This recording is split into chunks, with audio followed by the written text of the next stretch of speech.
Because as he is, so are we in this world. Now, I tripped over this verse a couple times, I have to admit. Because I was thinking, as he is, so are we in this world. As he is, so are we. As he is. What is he? What is he? He is love. Right. So are we in this world, or so should we be in that same manner. Because when we live in love, then we know him, and he dwells in us. When someone dwells in you, that's not, you can't have a stranger dwelling in you. But there's an intimacy, there's a connection so that you know him, and he knows you. Right.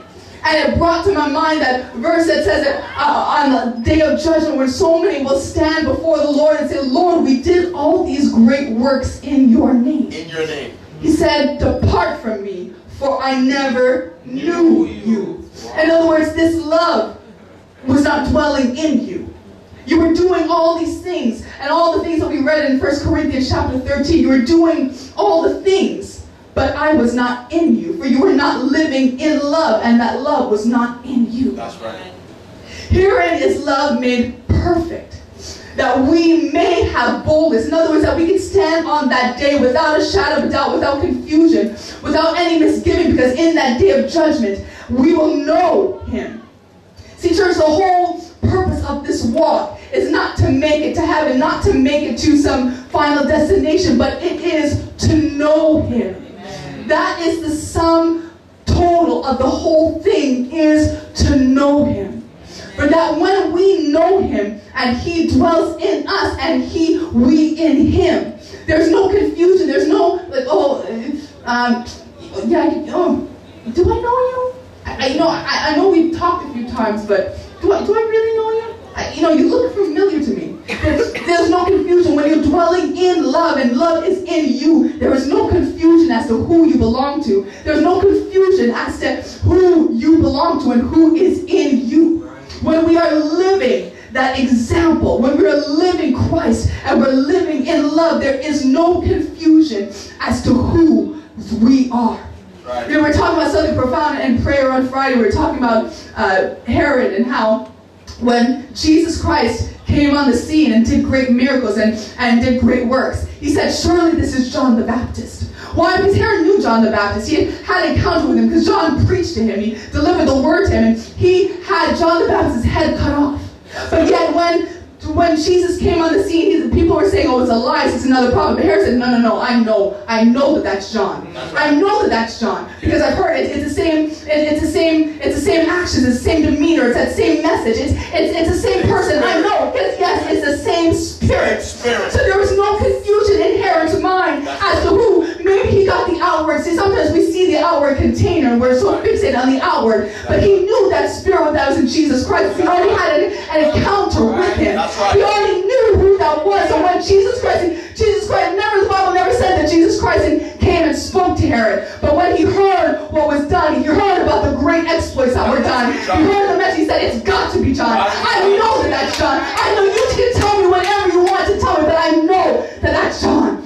When we have Christ in us and we are sacrificing ourselves in the way that we ought to, so that self has absolutely nothing to do with the equation. Remember when we talked about equation, we talked about extraneous information.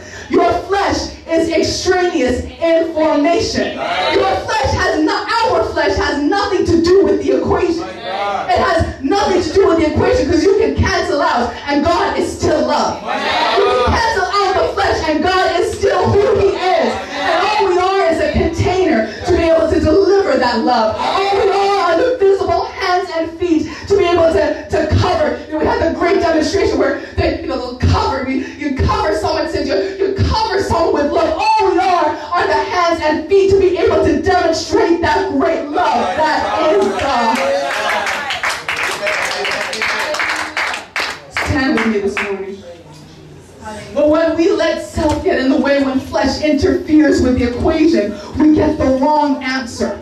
We try to preach all sorts of things to people. We try to say all manner of things thinking that we can win people over with our words. But all that the church, all that people need, church, is to the love of Christ. But when you come to people with that love and you demonstrate that love, then you open the door and then you can deliver the word. Then you can preach truth to them. But first we must love and demonstrate. You know, I used to work in college admissions, and the one question that people would always ask us, the students would always ask is, how do I write a great college essay? Because they wanted to tell us all these things about them. They wanted to impress us.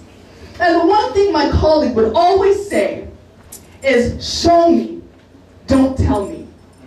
In other words, what she was saying is, whenever you try and say, oh, well, I'm such a great student, and I do all these curricular activities, so I'm really well balanced, I don't believe you. Why? Because you haven't demonstrated that you can do all these things. That's right. You haven't shown me evidence. But if you show me what you've done, if you talk about in depth about the activities that you've been involved in, how you're a point guard in the basketball team, and how your team won how many ever championships, and when you can tell me in depth and talk about these things, you are showing me who you are. And now I can assess, now I can judge who you are, because you've shown me who you are. What we need to do is, instead of speaking, instead of talking, instead of being enraged in all these words, what we need to do is demonstrate the love of Christ. We need to allow Christ to be seen in us. For when we do that, we never even have to open our mouth. We never even have to say anything, for his love will be demonstrated in us. And people will be coming to us and be like, what's different about you? That's right. There's something, I don't quite understand, but there's something different about you. I can't put my finger on it, but I know that there's something about you. And it's familiar. I want to know more about that. When we demonstrate the true love of Christ, and when we demonstrate Christ in us, we don't have to say a thing. Because it's that demonstration that will speak for itself. That's right. Paul said something profound. He said, I don't come to you with excellency of speech, but the demonstration of power. That's what we need, church. It's a demonstration of power. Not to speak more messages, not to try and speak a word to people, but to demonstrate and to live that example as Christ did and sacrifice ourselves for others. But when we do that, then will he say, well done. You got it. You got what I was trying to do. You got the essence of who I am. You understood. You grasped it. You didn't just talk, but you lived it. Well done. Well done. Then shall we hear him say, well done. When we allow Christ to be reincarnated in us and live through us, then will we hear him say, well done. Well done. Give him the best of us. Sister Wilson, I'm going to ask you to come and close us in prayer this morning. But if you take nothing else from this morning, if you want to show God, show love. If you want to minister to people, do it through your actions and not your words.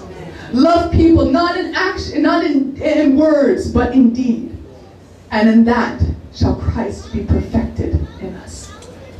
Beloved, now are we the sons of God, and it doth not yet appear what we shall be, but we know when he shall appear, but we know when he shall appear, we shall be like him, we shall be like him, for we shall see him as he is. Oh yes, beloved, now we are the sons of God, and it does not yet appear what we shall be, but we know when he shall appear. Oh, and we know when he shall appear, we shall be like him, we shall be like him, for we shall see him as he is.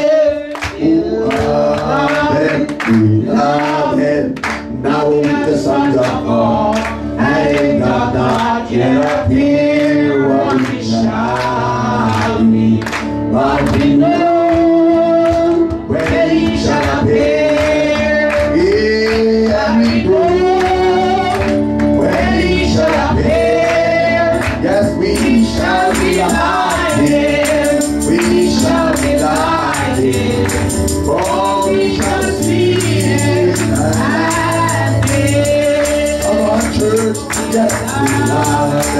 Beloved, now we are the sons of God, and it does not yet appear what we shall be. But we know when he shall appear, and we know when he shall appear, here we shall be like him, we shall be like him, for we shall see him as he is. One more time, we'll be loved.